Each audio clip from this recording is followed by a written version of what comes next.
As a self-proclaimed extreme extrovert, I don't do anything alone. Now, as a single mom, this was quite a challenge, especially as my kids got older and developed their own lives outside of the four walls of our home. Filling my life with events, people, adventures was great. As great as it is, I have had to learn the art of developing deep, lasting biblical friendships. Hello, marvelous moms. Have you ever wondered what friendship truly means to you? As busy Christian moms, we often get caught up in our hectic lives. But today, I want to talk about the importance of developing lasting friendships grounded in biblical principles. Let me share a bit of my journey. My friendships with Rhonda and Leslie started at church and deepened over time. They had lifelong friends from childhood or college, and I had none. Conversations about friendships that had lasted a lifetime opened up my own soul to its emptiness. As a young mom, fairly new to Christianity, I began to realize I didn't have true friendships. And I wondered, do I even understand what friendship really is? I was kind of shaken. I was disturbed, and I started to ask myself a lot of questions. Deep feelings of loneliness are often a part of our spiritual and emotional journey into maturity, but it's not easy and we don't like it. Those conversations with Rhonda and Leslie began to make me aware of my own sense of loneliness. Loneliness is an ache.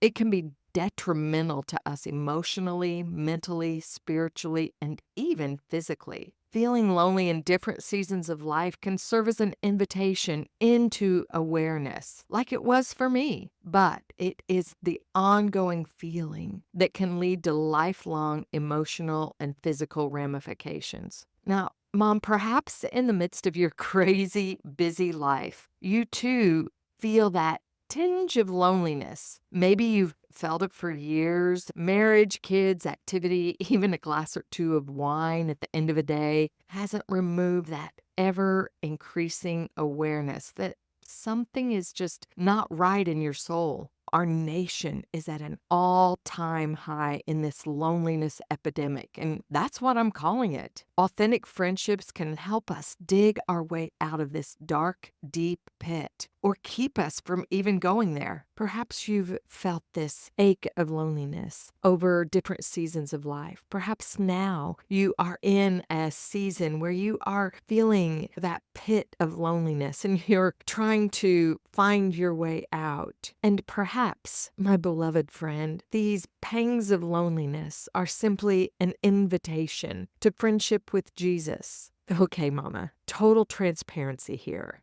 Jesus' invitation into friendship did not sound very appealing to me. You see, I wanted somebody with skin on. I wanted a friend that I could see, feel, and touch. And the reality is, I did have those friends in my life, and Jesus would continue to provide it. But there was a sense of counting the costs to truly understand what biblical intimacy and biblical friendship was all about. I had to be willing to forsake all else, to lay it down, to follow Jesus in this place and space of friendship. So I want to acknowledge if it feels a little scary, you're right where you need to be. My experience with loneliness didn't stop in my early 30s. Oh no. Loneliness visited me time and time again over the years. The year I turned 50, I experienced a great chasm of loneliness. I was dealing with some physical pain that had me pretty much bedridden. Although I'd built a thriving nonprofit, I was mentoring countless women and had a somewhat active social life. I was alone and lonely. I sat in the chair of my bedroom, closed my eyes, and I saw this vast, dry,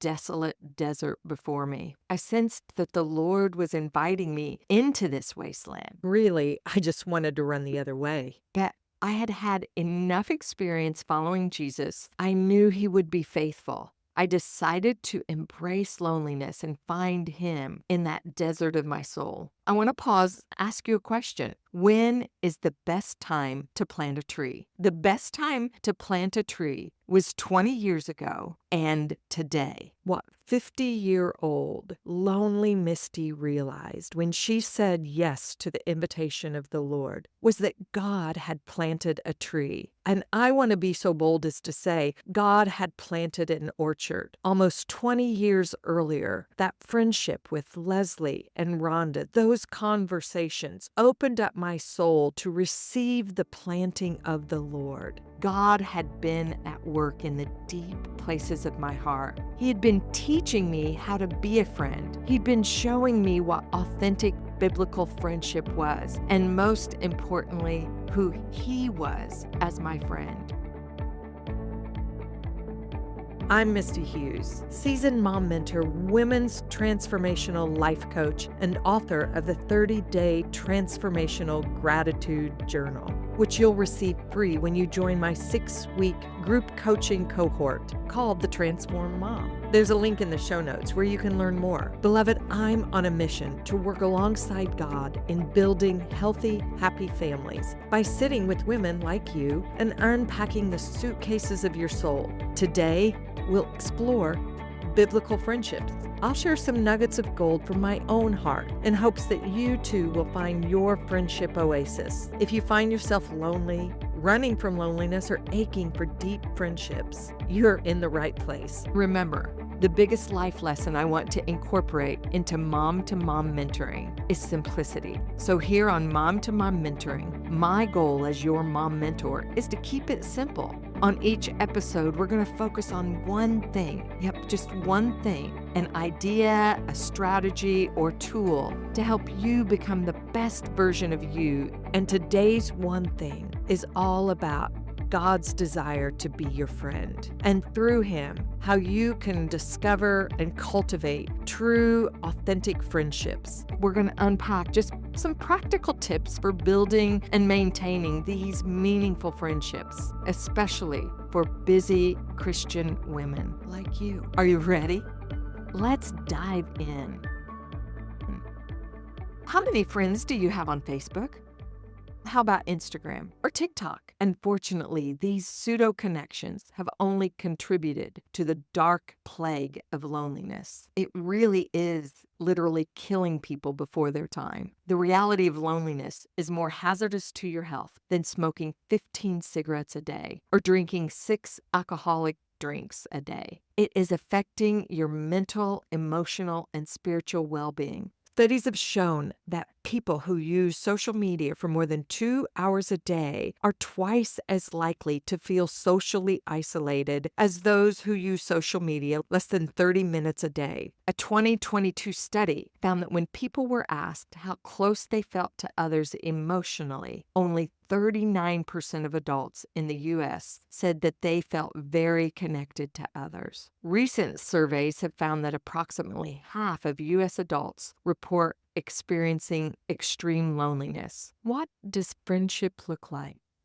What does the Bible teach us about friendship? I discovered that Jesus addresses this question in His life here on earth. If I wanted to understand friendship, maybe I needed to start with friendship with Jesus. After all, there's such simplicity in that text that reads, "Seek me, and all these things will be added." If I wanted true, lasting friendships, I decided to seek understanding through Him and the Word first. My good Father was at work planting seeds that would yield a harvest without me even realizing what was happening as I sought Him first. The most amazing thing that I discovered was that the Almighty, all-powerful God doesn't just want to be our Heavenly Father, provider, protector, deliverer. Our King wants to be my friend and yours. Jesus tells us in John 15:13, "Greater love has no one than this, that He lay down His life for His friends." Jesus displays friendship by the fact that He laid down His life for us. He shows us the way to authentic friendship by showing us the greatest expression of that love of a friend. What attributes of God can you begin to explore as you begin to wonder about biblical friendships? God is waiting to scatter the seeds of authentic biblical friendship in your heart as well. I learned during that season that there is a vast difference between how the world views friendship and how God views it. It is important that as Christians, you and I have a biblically founded view of friendships. What characteristics make up authentic biblical friendship? I'm sure many things come to mind as I present this question. Maybe it's about someone who listens to you, someone who will be there, someone who doesn't gossip about what you tell them, someone who will pray for you and with you, someone who will speak the truth in love. But true biblical friendship involves more than receiving. It is about giving. Friendship, in God's eyes, is outwardly focused and about service or giving to others. And Jesus shows us the way to authentic friendships by showing us the greatest expression of love. Personally, I feel I've arrived at true biblical intimate friendship when someone invites me into their pain. I understood true intimate friendship when Jesus invited me into his pain. It was a dark time in my life, and he asked me to sit with him in his sorrow, showing me that friendship is about being trusted with someone else's pain. My friendship with him had been pretty self-focused. I needed him in this dark, desperate season of life. I knew he was the comforter, the counselor, he was wisdom, protector, father, and so much more. And I desperately needed all of those in my life. I wasn't considering friendship at this time. I was just considering I need Jesus.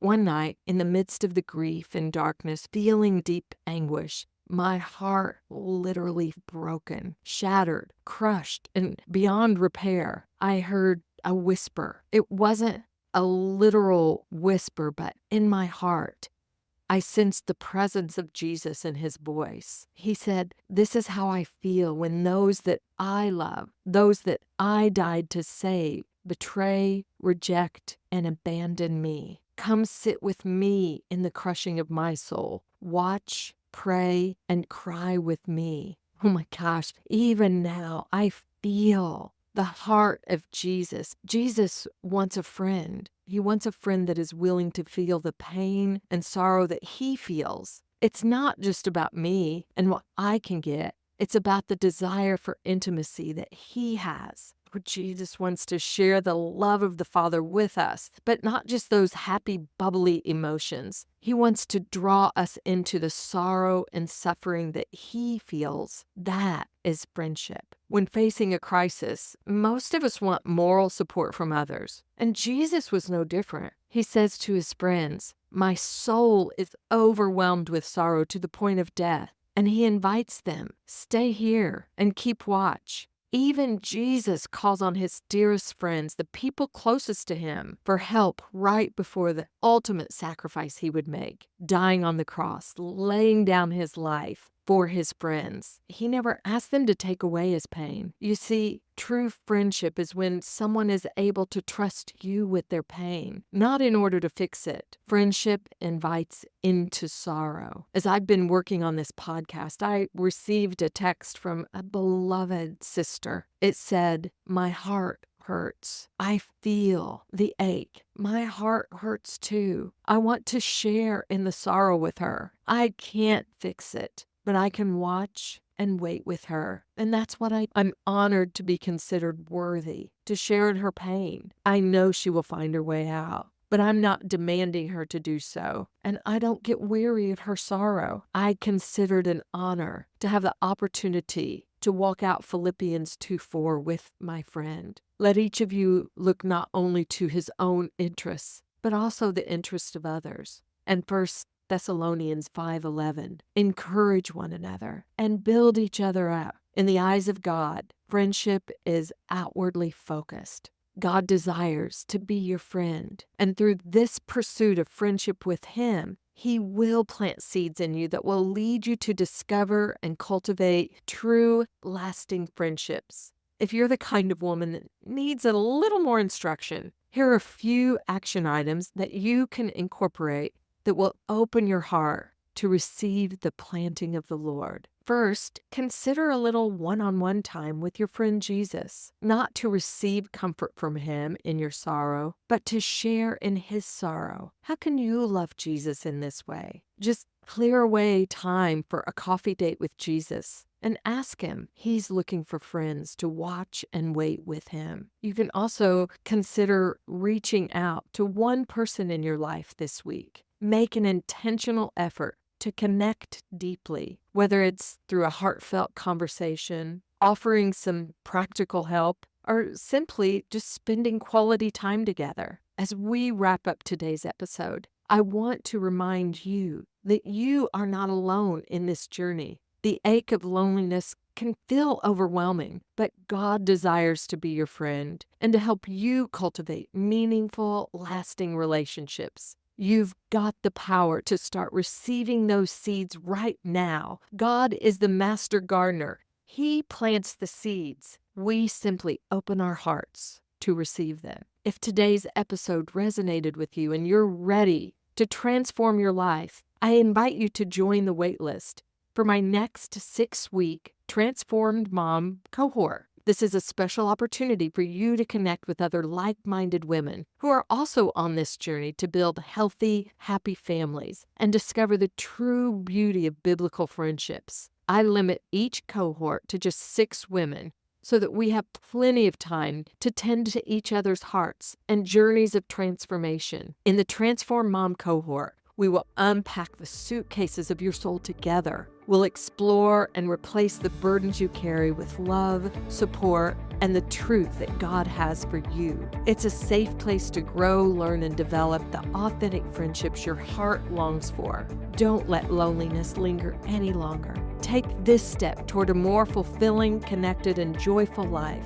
Click the link in the show notes and get on the wait list and be the first to know when we open the doors for the next cohort. And by the way, those on the wait list will automatically save 20% on the registration. Mama, let's walk this journey together and embrace the friendships God has in store for you. Remember, you are loved, seen, and valued. Until next time, keep your heart open to the planting of the Lord. Trust that God is working in the deep places of your heart.